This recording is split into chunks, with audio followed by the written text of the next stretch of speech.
Bonjour à tous les passionnés de football. Bonjour à toute la grande famille Jutki Foot International, où que vous soyez dans le monde. Aujourd'hui, on se retrouve pour un débat majeur. Un débat qui fait parler, qui divise, qui suscite autant d'espoir que de scepticisme. Le débat autour d'Odsonne-Édouard et de ce qu'il pourrait représenter pour la sélection, mais aussi et surtout autour de la question fondamentale que beaucoup oublient trop souvent. Avec quel joueur, dans quel système et avec quelle identité collective voulons-nous avancer? Car le football moderne ne se gagne plus avec des noms seuls, il se gagne avec des projets clairs, une vision tactique cohérente et des joueurs complémentaires. Odsonne-Édouard n'est pas un joueur ordinaire. Formé au Paris Saint-Germain, révélé au très haut niveau avec le Celtic Glasgow, où il a empilé les buts et les performances dans un contexte de pression permanente, puis transféré en Premier League à Crystal Palace, il représente aujourd'hui un profil d'attaquant rare pour notre sélection. Un joueur habitué à l'intensité, au duel, à la rigueur tactique, à la concurrence permanente. Mais la vraie question n'est pas de savoir s'il est talentueux, car cela ne fait aucun doute.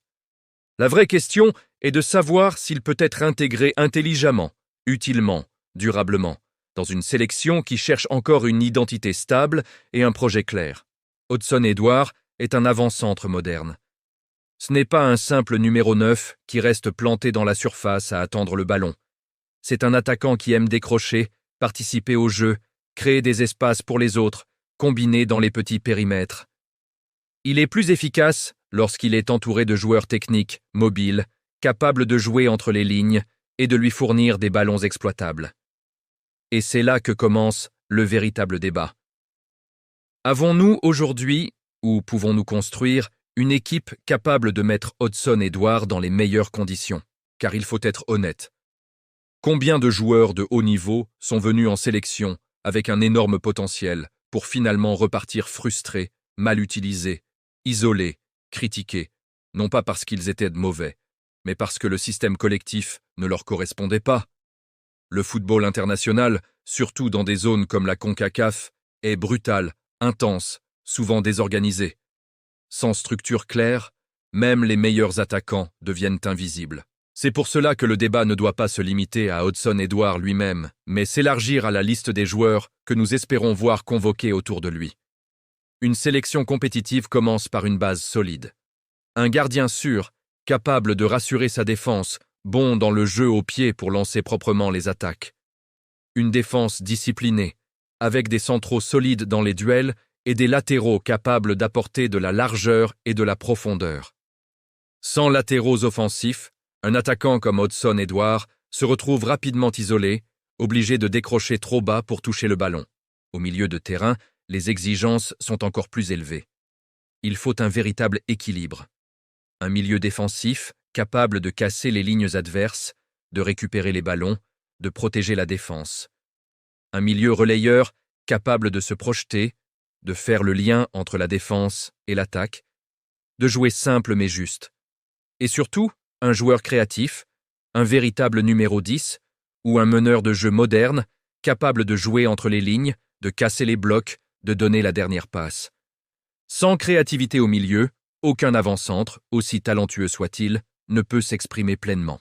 Sur les côtés, la sélection a besoin de vitesse, de percussion, de joueurs capables de provoquer en 1 contre 1, d'étirer les défenses adverses. Les ailiers sont essentiels pour un joueur comme Odsonne-Édouard. Ce sont eux qui créent les espaces, qui attirent les défenseurs, qui offrent des solutions de centre ou de remise. Sans ailier performant, Odsonne-Édouard est condamné à se battre seul contre 2 ou 3 défenseurs. Et c'est précisément pour cette raison que la question de la formation est cruciale. Si nous devions imaginer un système tactique capable de maximiser le rendement d'Odsonne-Édouard, le 4-2-3-1 apparaît comme l'option la plus cohérente.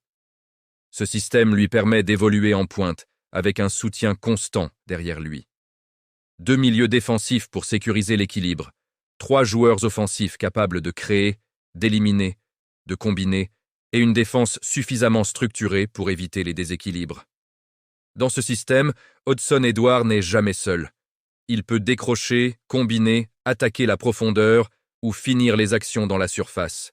Le 4-3-3 peut également être une option intéressante, à condition d'avoir des ailiers très disciplinés tactiquement et un milieu de terrain capable de contrôler le tempo du match. Dans ce système, Hudson-Edouard doit être servi rapidement, dans le bon tempo, car il aura moins de soutien direct axial. Ce système exige une grande maturité collective, une discipline tactique irréprochable et une condition physique élevée. En revanche, certaines formations doivent être évitées. Le 4-4-2 classique, par exemple, peut rapidement devenir un piège. Sans un milieu de terrain dominateur, ce système expose l'équipe à des déséquilibres permanents et isole souvent les attaquants. Dans ce contexte, Hudson-Edouard risque de passer la majorité du match à défendre ou à courir après des ballons impossibles. Mais au-delà des systèmes et des profils, il y a une dimension humaine et mentale qu'il ne faut jamais négliger. Intégrer un joueur comme Hudson-Edouard, c'est aussi lui demander un engagement total. Porter le maillot de la sélection, ce n'est pas seulement une question de prestige, c'est une responsabilité.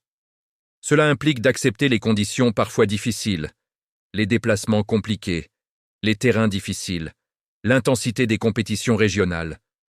Tous les grands joueurs ne s'y adaptent pas. Ceux qui réussissent sont ceux qui comprennent l'importance du collectif et qui acceptent de se mettre au service du projet. Le débat autour d'Hudson-Edouard est donc révélateur d'un enjeu plus large.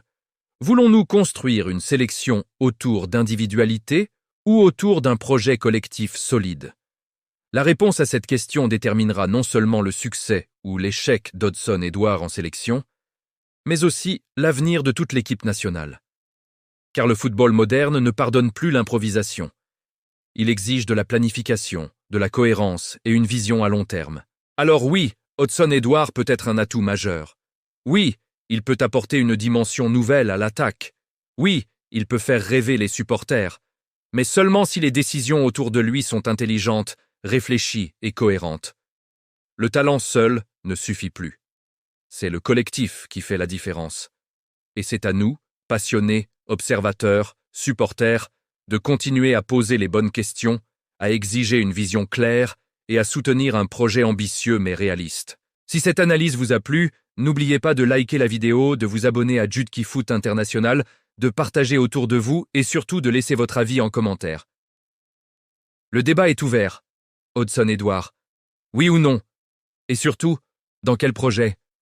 À très bientôt pour une nouvelle analyse sur Jude Qui Foot International.